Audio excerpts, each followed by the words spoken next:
തോന്നുന്നില്ല. ശരി, advocate B N Haskar, ഇപ്പോൾ ഉണ്ടായിരുന്ന തെളിവുകൾ പര്യാപ്തമല്ല എന്നുള്ളതാണോ? ദിലീപ് ഇപ്പോൾ ഗൂഢാലോചന ആരോപണം മുന്നോട്ട് വെക്കുന്നുണ്ട്. അത് തനിക്കെതിരെയായിരുന്നു ഗൂഢാലോചന എന്ന് പറയുന്നുണ്ട്. മുഖ്യമന്ത്രി അതിന് മറുപടിയും കൊടുക്കുന്നുണ്ട്. അത് ദിലീപിന്റെ തോന്നൽ മാത്രമാണ്, പോലീസ് അന്വേഷണം കൃത്യമായിരുന്നു, വെറുതെ ഒരു പ്രതിയെ പിടിച്ചതല്ല എന്നാണ് മുഖ്യമന്ത്രിയുടെ വാക്കുകൾ. ഇപ്പോൾ ഇതിനും അപ്പുറത്തേക്ക് ഇനി തെളിവുകളൊന്നും പോലീസിന് കിട്ടാനില്ല, അത് ശരിയാണ്. പക്ഷേ കിട്ടിയ തെളിവുകൾ ദിലീപിനെ വെറുതെ വിടുന്ന രീതിയിലുള്ളതായിരുന്നോ അല്ലയോ advocate B N Haskar? Manjusha, ഇത് സമീപകാലത്ത് കേരളത്തിൽ നടന്നിട്ടുള്ളതിൽ വെച്ച് ഏറ്റവും സെൻസേഷണൽ വാർത്താ പ്രാധാന്യം നൽകുന്ന ഒരു കേസായിരുന്നു. സ്വാഭാവികമായും ഇത്തരമൊരു സെൻസേഷണൽ കേസുകളിൽ ഹാജരാകുന്ന അഭിഭാഷകരെ സംബന്ധിച്ചിടത്തോളവും ജഡ്ജും വല്ലാത്ത മാനസികാവസ്ഥയിലൂടെ കടന്നു പോകുന്നതാണ്. ഞാൻ കോടതികളിൽ പ്രാക്ടീസ് ചെയ്യുന്ന, സജീവമായി നിൽക്കുകയും പലപ്പോഴും സെൻസേഷണൽ കേസുകളിൽ ഹാജരാകാൻ വേണ്ടി വന്നിട്ടുള്ള ഒരു അഭിഭാഷകൻ എന്ന നിലയിൽ കൂടിയാണ് ഞാനിത് സംബന്ധിച്ച് ഇങ്ങനെ ഒരു അഭിപ്രായം പറയുന്നത്. വല്ലാത്ത മാനസികാവസ്ഥയായിരിക്കും. അപ്പോ ഒരു ജഡ്ജിനെ സംബന്ധിച്ചിടത്തോളവും പ്രോസിക്യൂട്ടറെ സംബന്ധിച്ചിടത്തോളവും പ്രതിഭാഗ അഭിഭാഷകനെ സംബന്ധിച്ചിടത്തോളവും കടുത്ത മാനസിക സമ്മർദ്ദത്തിന്റെ ലൂടെ കടന്നു പോകുന്ന ഒരു കാലഘട്ടമായിരിക്കും. അപ്പൊ സ്വാഭാവികമായും കേസിൽ അന്വേഷണ ഉദ്യോഗസ്ഥൻ കണ്ടെത്തിയിട്ടുള്ള തെളിവുകളെ വെച്ചുകൊണ്ടാണ് ഈ കേസിൽ പ്രോസിക്യൂട്ടർ സത്യം അന്വേഷിക്കുക, സത്യം കണ്ടെത്തുന്നതിനു വേണ്ടിയിട്ടുള്ള സാഹചര്യങ്ങൾ സൃഷ്ടിക്കുക, സത്യത്തോടൊപ്പം നിൽക്കുക, കോടതിയെ സഹായിക്കുക എന്ന ദൗത്യമാണ് പ്രോസിക്യൂട്ടർ ചെയ്യാറുള്ളത്. നിർഭാഗ്യവശാൽ ഈ കേസിലെ 2 പ്രോസിക്യൂട്ടർമാർ തങ്ങൾക്ക് കോടതിയിൽ നിന്ന് അനുകൂലമായ നിലപാടുകൾ അല്ലെങ്കിൽ കോടതി തങ്ങളോടൊപ്പം സഹകരിക്കുന്നില്ല എന്ന് പറഞ്ഞുകൊണ്ട് വളരെ പരിണിതപ്രജ്ഞരായിട്ടുള്ള 2 പ്രോസിക്യൂട്ടർമാർ ആ സ്ഥാനം ഒഴിയേണ്ടി വന്നു. അതിലൊരു ഡൗട്ട് ഉണ്ട്. ഇപ്പോൾ മഹേഷ് ഇവിടെ പറയുന്നുണ്ടായിരുന്നു പോലീസിന്റെ തെളിവുകൾ പര്യാപ്തമല്ല എന്നതിനാൽ അവർ പിന്മാറിയതാണെന്ന്. അങ്ങനെ അല്ല എന്നല്ലേ മഹേഷ്? അങ്ങനെയല്ലേ താങ്കൾ ഉദ്ദേശിച്ചത്? പക്ഷേ ഹസ്കർ അങ്ങനെ അല്ലല്ലോ ഇല്ലേ കാര്യങ്ങൾ? അല്ല മഞ്ജുഷ, ഇതില് തെളിവുകളുടെ അഭാവത്തിലാണ് നിശ്ചയമായും വിടുക. ഒരു സെക്കൻഡ് മഹേഷ്, താങ്കൾ പറഞ്ഞപ്പോൾ എനിക്ക് അങ്ങനെയാണ് മനസ്സിലായത്, പബ്ലിക് പ്രോസിക്യൂട്ടർമാർ പിന്മാറിയത് ആ കാരണങ്ങൾ കൊണ്ടാണെന്ന്. പക്ഷേ ഹസ്കർ പറയുന്നത് വേറൊരു വെർഷനാണ്. അല്ലല്ല, പ്രോസിക്യൂട്ടേഴ്സ് 2 പേര് പിന്മാറാനായിട്ടുള്ള പ്രധാന കാരണം ഒന്ന് ലാക്ക് ഓഫ് എവിഡൻസ് തന്നെയാണ്. രണ്ടാമത് അവർക്ക് വേണ്ട രീതിയിൽ കാര്യങ്ങൾ അവതരിപ്പിക്കാനുള്ള ഒരു സ്പേസ് കിട്ടുന്നില്ല എന്നുള്ളതും ആ സമയത്ത് അവർ പറയുകയുണ്ടായി.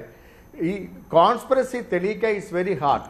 അസ്കർ സാറിന് അറിയാം, ഇറ്റ്സ് വെരി ഹാർഡ്. 120B ഒക്കെ തെളിയിക്കണമെങ്കിൽ അതിന് ഒരുപാട്. പക്ഷേ ഹസ്കർ പറഞ്ഞു, ഞാനത് സംശയം നിർത്തി വരുത്താൻ കാരണം എന്ന് പറയുന്നത് ലാക്ക് ഓഫ് എവിഡൻസ് കാരണം പിന്മാറി എന്ന് പറയുമ്പോൾ അത് മറ്റൊരു വെർഷനാണ്. ഹസ്കർ അതിനോട് യോജിക്കുന്നുണ്ടോ താങ്കൾ? ഈ ലാക്ക് ഓഫ് എവിഡൻസ്, തെളിവുകളുടെ അഡ്മിസിബിലിറ്റിയാണ് എപ്പോഴും കോടതി നോക്കാറുള്ളത്.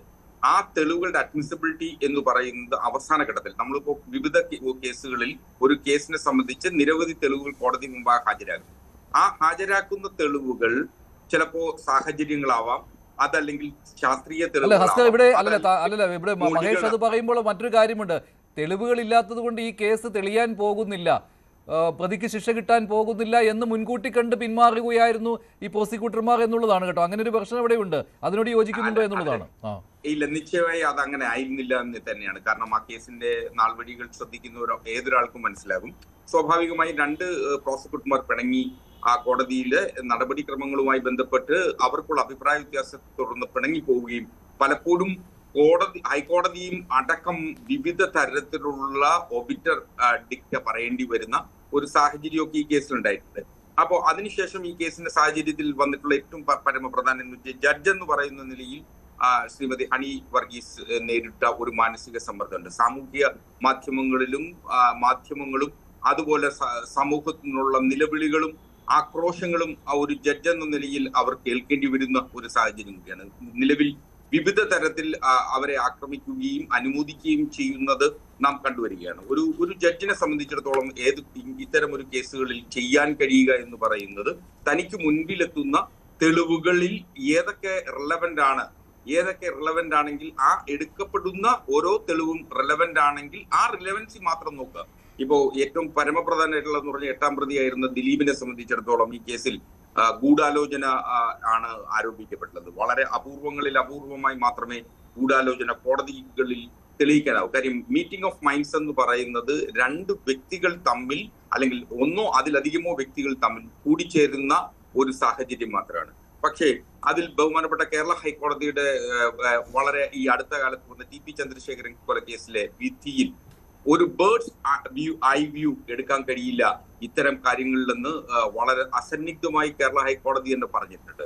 അപ്പോ അങ്ങനെ ഒരു പക്ഷി നിരീക്ഷണത്തിന്റെ കാഴ്ചപ്പാടിൽ നിന്നുകൊണ്ട് ഒരു കോൺസ്പിറസിയെ കാണാനാവില്ല എന്ന് കേരള ഹൈക്കോടതിയെയും സുപ്രീം കോടതിയിലെ പല വിധികളിലും അത് പറഞ്ഞു പോകുന്നുണ്ട്. അപ്പൊ അതിൽ നിന്നൊക്കെ നാം മനസ്സിലാക്കേണ്ടത് ഇപ്പോ തെളിവുകളുടെ അഭാവത്തിൽ ഒരാൾ തെറ്റുകാരനല്ല അല്ലെങ്കിൽ കുറ്റക്കാരനല്ല എന്ന് പറഞ്ഞു പോകുമ്പോൾ നിലവിൽ മലീഷ്യസ് പ്രോസിക്യൂഷന് വേണ്ടി അല്ലെങ്കിൽ അതിൽ തനിക്കെതിരെ നടന്ന അന്വേഷണത്തിന്റെ ഗൂഢാലോചനയെ സംബന്ധിച്ച് ദിലീപ് ഇപ്പോ ഒരു നിയമ പോരാട്ടത്തിന് ഇറങ്ങുക എന്ന് പറഞ്ഞാൽ അത് അദ്ദേഹം ഒരു വാരിക്കുഴി തോണ്ടുന്നു എന്ന് തന്നെയാണ് എനിക്ക് തോന്നുന്നത്. കാരണം ഇതിലെ പലപ്പോഴും ഇതിലെ അന്വേഷണ സംഘം നാം ഒരു കേസ് ആരെങ്കിലും ഒരാൾ കേസിൽ പ്രതിയെ സ്വാഭാവികമായ കേസിൽ അന്വേഷണ ഉദ്യോഗസ്ഥനോടോ അല്ലെങ്കിൽ അന്വേഷണം നയിച്ച അല്ലെങ്കിൽ നേതൃത്വം നൽകിയ ആളുകളോടോ ഒക്കെ സ്വാഭാവികമായി നമുക്ക് കടുത്ത രോക്ഷവും പകയും ഒക്കെ തോന്നുന്നത് മനുഷ്യ സഹജമായിട്ടുള്ള കാര്യമാണ്.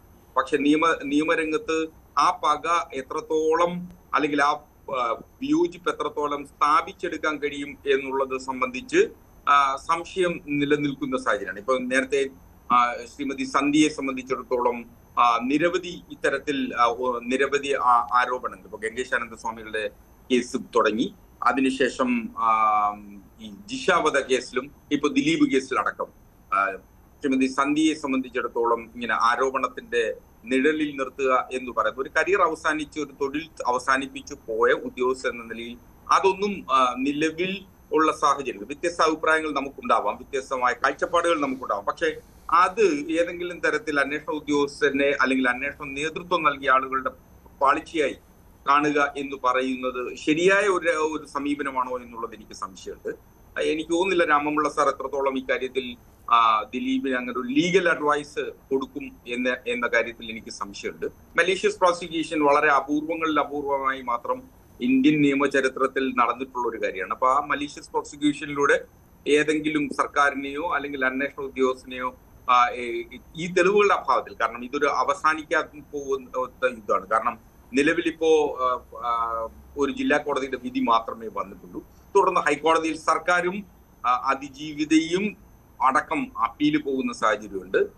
അതുപോലെ തന്നെ ഈ കേസിൽ ശിക്ഷിക്കപ്പെട്ട പ്രതികളും അപ്പീല് പോകും. അപ്പൊ ഈ അപ്പീലിലൊക്കെ നിശ്ചയമായും വലിയ സാഹചര്യങ്ങൾ, വലിയ അഭിഭാഷകരുടെ നിയമപരമായിട്ടുള്ള വലിയ വാദമുഖങ്ങൾ ഹൈക്കോടതിയിലടക്കം കേൾക്കാൻ സാഹചര്യമുള്ള ഒരു കേസ് കൂടിയാണ് ഇപ്പോൾ നമ്മുടെ മുന്നിൽ നിൽക്കുന്ന വിഷയം. അപ്പൊ ആ കേസിൽ നിന്നുകൊണ്ട് എങ്ങനെയാണ് ഇതിനെ ഇപ്പോ നിലവിൽ 12-ാം തീയതി മാത്രമേ നമുക്ക് ഇത് സംബന്ധിച്ച പബ്ലിക് ഡോക്യുമെന്റ് ഇതിന്റെ ജഡ്ജ്മെന്റ് നമ്മുടെ മുന്നിലേക്ക് വരും. ആ ജഡ്ജ്മെന്റ് ലഭിച്ച മാത്രമേ ഉള്ളൂ. അപ്പം നമ്മളെ സംബന്ധിച്ചിടത്തോളം ലഭിക്കാനിരിക്കുന്നതിൽ എന്തുകൊണ്ട് ഒരു പ്രതിയെ വെറുതെ വിട്ടു എന്നുള്ളത് നമ്മൾ ഒരു സമൂഹം മുഴുവൻ ആഗ്രഹിക്കുകയാണ്. ഒരാൾ കുറ്റക്കാരനാണ്, നമുക്കറിയാം, ഒരു ജഡ്ജിന്റെ മുന്നിൽ ഒരാളെ കൊല്ലുന്നു ഒരു സാഹചര്യം ഉണ്ടായാൽ ആ ജഡ്ജിന് മുന്നിൽ ആ കേസിന്റെ ഒരു ട്രയൽ വന്നാൽ താൻ കണ്ടതാണ്, തന്റെ മുന്നിൽ വെച്ചാണ് ഒരാളെ കുത്തിക്കൊന്നത് എന്നുള്ളത് കൊണ്ട് ശിക്ഷിക്കാൻ കഴിയില്ല. ലഭിക്കുന്ന തെളിവുകളാണ്, ആ കോടതി മുമ്പാകെ വരുന്ന തെളിവുകളാണ് ഒരു ശിക്ഷയിലേക്ക് നയിക്കുക. ശരി, നിയമവ്യവസ്ഥയാണ്. നിയമവ്യവസ്ഥ അനുസരിച്ച് മാത്രമേ ചെയ്യാൻ കഴിയുകയുള്ളൂ. ശരി, ഞാൻ താങ്കളിലേക്ക് വരാം. അതിനു ഇപ്പോൾ നടി രഞ്ജിനി